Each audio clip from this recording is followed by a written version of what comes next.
bien nous voilà de nouveau ensemble pour un petit tuto pour que je puisse vous remettre en mémoire la manière dont vous allez tout simplement refixer un tableau.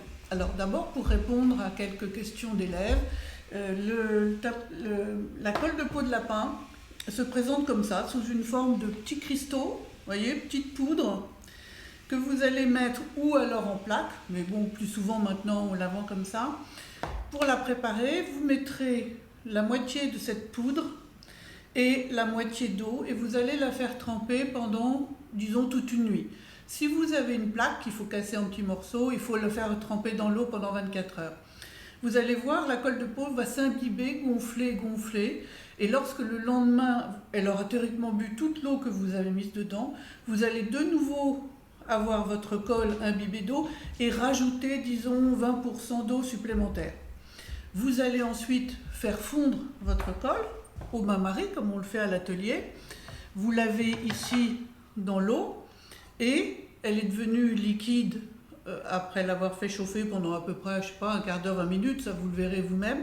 Surtout, faites bien attention à une chose, lorsque vous préparez votre colle, avec un dosage comme ce que je viens de vous donner, qui n'est pas au gramme près, de ne pas la faire chauffer, ça peut être le cas pendant 2-3 heures, sans rajouter un petit peu d'eau dedans, pour avoir un peu la même fluidité dans votre colle, car si elle devient trop épaisse, elle va être mise sur un tableau, elle va plutôt créer des dégâts en créant des tensions beaucoup trop importantes. Il ne faut pas qu'elle soit non plus trop diluée, sinon ça ne creusera plus. Donc c'est toujours pareil, la restauration de tableau, il y a des tas d'actions qui ne sont pas très compliquées, mais les dosages sont très très importants. Donc pour refixer votre tableau, vous avez besoin de votre colle de peau de lapin, vous avez besoin de votre fer chaud. Alors tout le monde n'a pas de fer à refixer. Vous pouvez toujours essayer de prendre la pointe, la toute petite pointe d'un fer à repasser, parce qu'évidemment c'est énorme, donc c'est beaucoup plus difficile de le gérer, mais c'est pas impossible de faire ça non plus.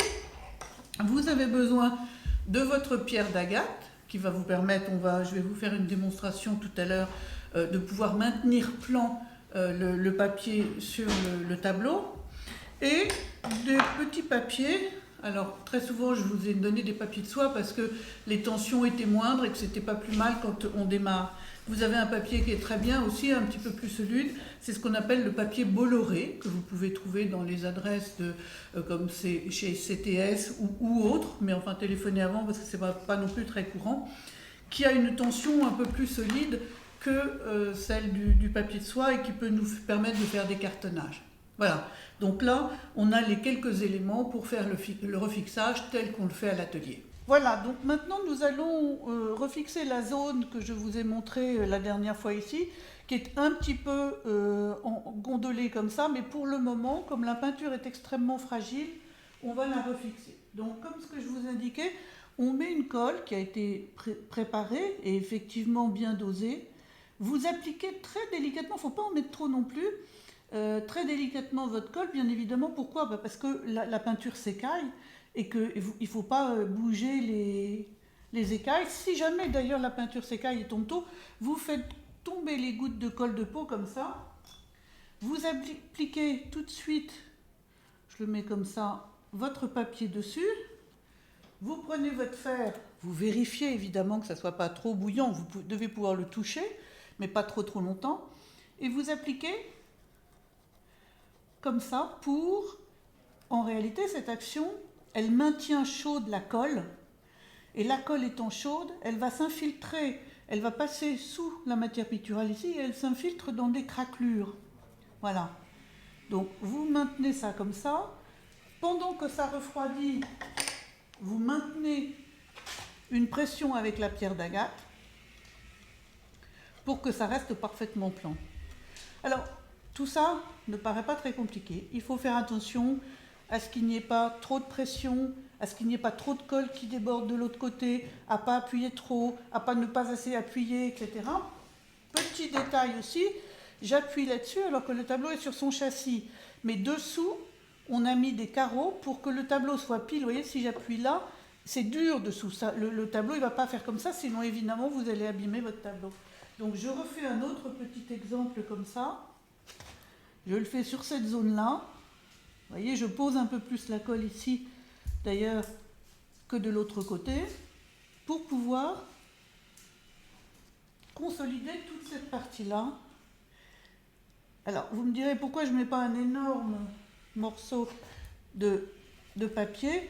Tout simplement parce que quand vous travaillez, vous devez toujours être extrêmement précis et ça vous permet de travailler petite zone par petite zone, donc de beaucoup mieux gérer le travail que vous faites. Et après avoir passé votre fer comme ça, il faut aussi, avec le deuxième pinceau qui est là, à chaque fois nettoyer votre spatule, parce que sinon, s'il y a de la colle de peau qui reste là et que vous faites ça sans le nettoyer, au moins une fois tous les 2 passages, ça dépend, vous allez risquer de tout accrocher et de tout faire sauter. Qui plus est, sur cette zone-là, qui est un peu un cas ici normal, mais dans cette zone-là un peu différent, la toile étant légèrement gondolée, je vais refixer uniquement les bords et c'est après que je referai un cartonnage pour essayer de résorber cette zone-là.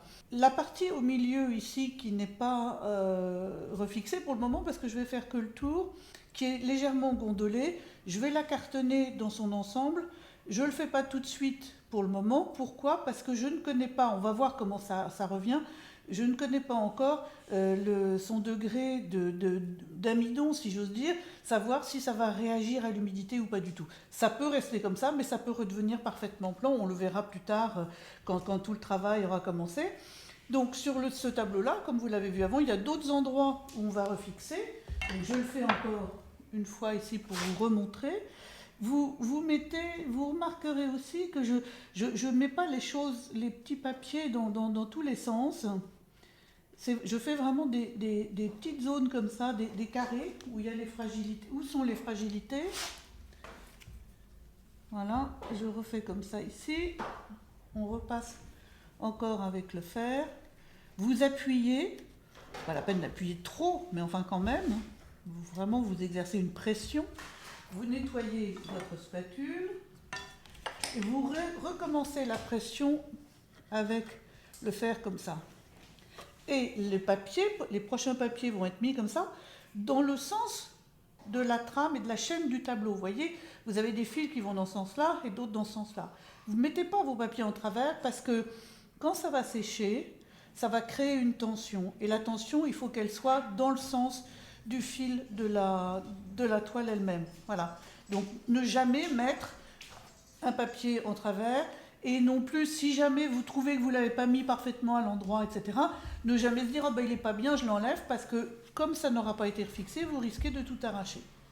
Voilà en gros ce que vous pouvez retenir et l'essentiel de tout ça. Vous allez ensuite le laisser sécher, au minimum pendant quelques heures. De toute façon, votre papier, vous allez voir, en séchant, il va redevenir tout blanc. Et je vous montrerai la prochaine fois sur un autre petit tuto comment vous allez retirer tout ça pour pouvoir être sûr de ne pas faire trop de bêtises et comme ça vous servira à chaque fois pour votre travail.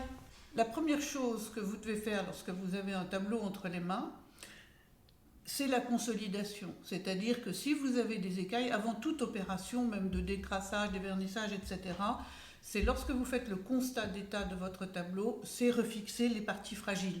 Celle-là, elle est importante parce qu'on voit toute une zone comme ça, mais parfois, vous avez des toutes petites écailles. Donc, avant d'intervenir sur un tableau, vous avez votre œil qui va faire comme un laser, qui va regarder le tableau comme ça, de gauche à droite, etc., et qui va descendre jusqu'en bas. Vous pouvez le regarder en lumière rasante aussi, parce qu'il y a des moments où on voit des choses en lumière rasante qu'on ne voit pas de face.